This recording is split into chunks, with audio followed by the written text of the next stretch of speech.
What is good, Joe? Welcome back to the April. Welcome back to a brand new video. We are here. We are back. And listen, man, the Miami Heat have just lost Game 2 against the Cavs. Before we get into it, leave a like, subscribe, comment down below. You guys know what to do. We can get right into it with the recap of the game. Listen, this was very different from Game 1. Honestly, actually after the second quarter, I thought it was over. I thought, the game was done. Thought it was wraps, honestly, because they were up by like 23 at some point during the game, I'm pretty sure.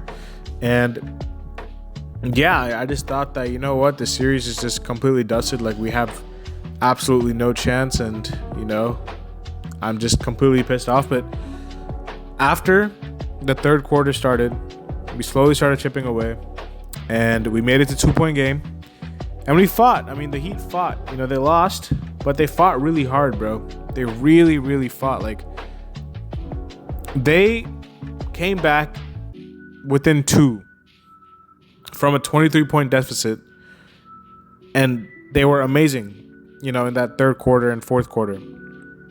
They were really, really, really good. Now, I know we lost the game, and you obviously don't want moral victories here, but we got to put things into perspective, man. The Cleveland Cavaliers are the number 1 seed. We are the number 8 seed, and not only are they the number 1 seed, they're historically one of the best teams in NBA history, one of the best offenses in NBA history.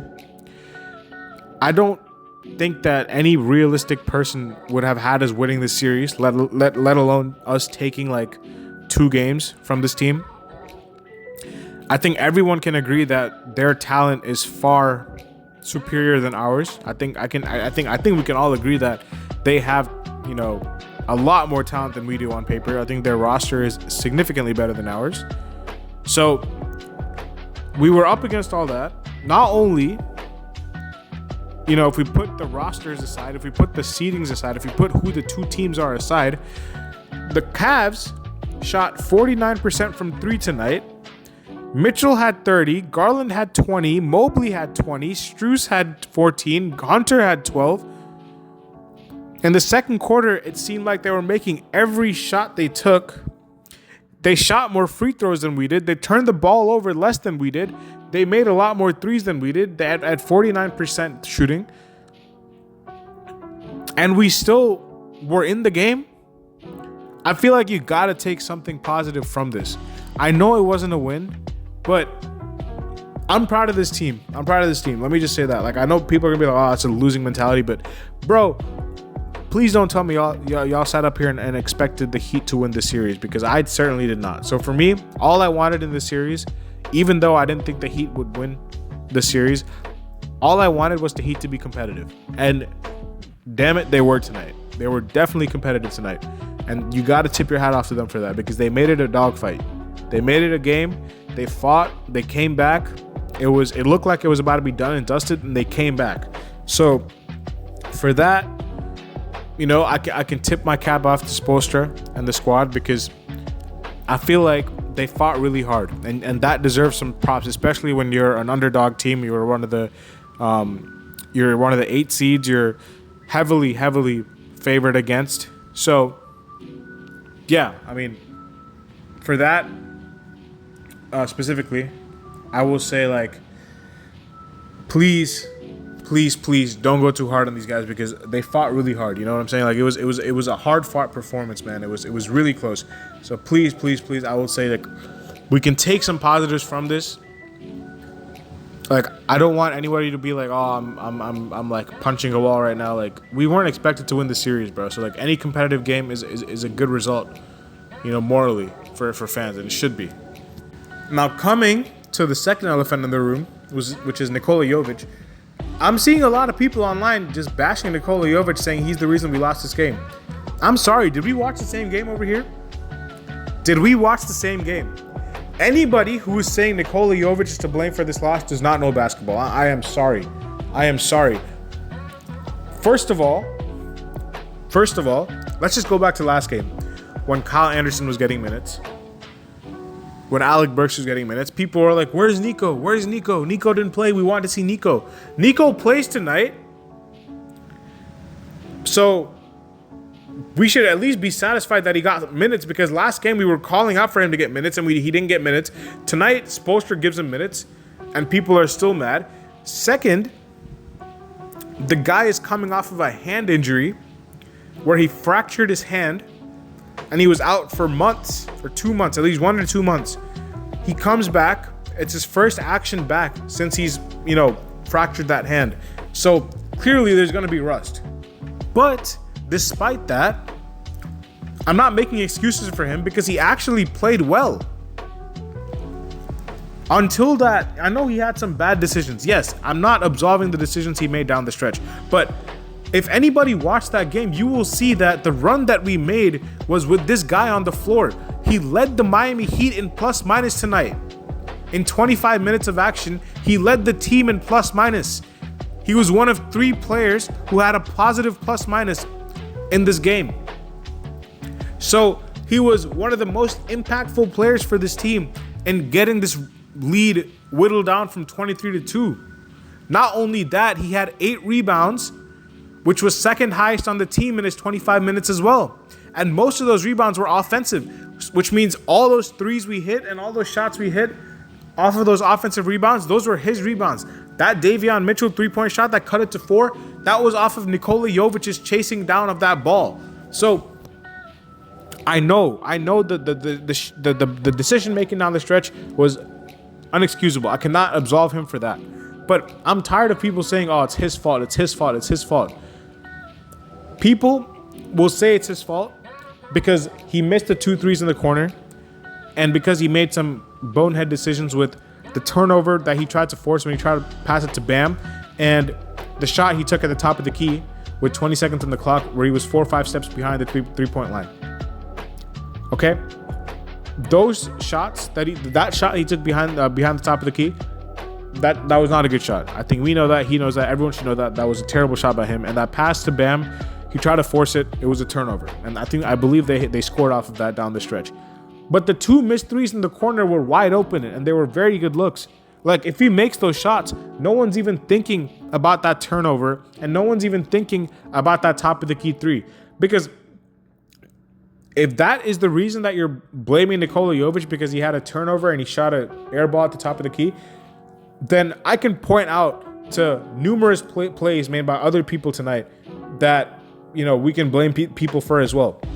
And I'm not going to do that because it's a team game. And this guy was actually very impactful in us coming back into the game. So if people are saying it's his fault, I don't know what game you guys are watching, because clearly people don't care about anything besides that last, whatever is, reflected in the last image of the game. Like, the last memory they'll have of Nikola Jovic is him airballing that 3 in the corner and missing the second one, or him turning the ball over. But no one's going to remember the 10 minutes or 12 minutes of action before that, leading up to that point where we were whittling down the lead from 23-2. And he was a big part of that, bro.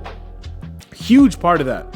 So I don't understand. People are saying Nikola Jovic's fault and all this. I don't get it.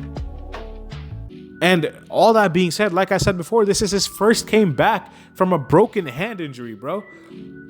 He's going to be rusty with those threes. So if people are saying that Spoelstra shouldn't have left him in, I don't get that either. I understand, if people are saying we probably should have had someone who could shoot the ball there, but who do you trust? If Nikola Jovic is out, who do we put in? Do we put in Duncan Robinson? Because you saw how they were going at him defensively. Do we put in Andrew Wiggins? Because he was atrocious tonight, and I'm not hearing anything about Andrew Wiggins. I'm only hearing Nikola Jovic. People talk about him. I'm not hearing anything about people saying, "Oh, Andrew Wiggins." Nobody's saying anything about Andrew. I'm not saying Andrew Wiggins needs to be criticized, but come on, bro. Andrew Wiggins was invisible tonight. He was absolutely terrible. Bam Adebayo was missing. Absolutely missing. And if we had something, if we had gotten anything from those 2 players, you probably would have won this game. I'm not blaming those 2, but I'm just saying I can use your guys' logic against yourselves if you guys are just talking about blaming a player. Because if we just want to keep blaming people, I can blame a lot of people more than I can about Nikola Jovic, because Bam and Wiggins did not give us nada tonight. They didn't give us anything, bro. They literally gave us 0. So I'm tired of people saying, "Oh, it's his fault. It's his fault." It's a team game.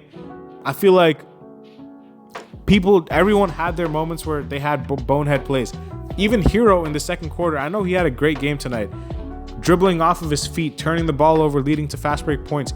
Like, I can point to plays made by every single person and be like, okay, you messed up here, you messed up here, you messed up here. But they made up for those mistakes. Hero made up for his mistakes with a stellar play.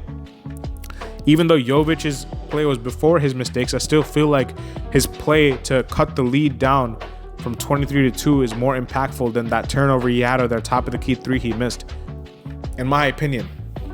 So I don't want to see people going at a player or going at like people for this game, because, like I said, I don't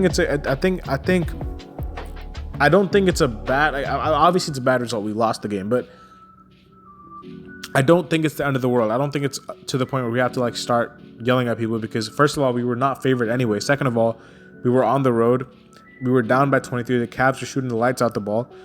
Guys are going crazy for them, and we still ended up fighting to make it close. So like, I mean, what more can you ask for? Obviously, you want to win, but you know, if you lose, you want to lose in that fashion. You don't want to lose in a blowout fashion where the game's not even close.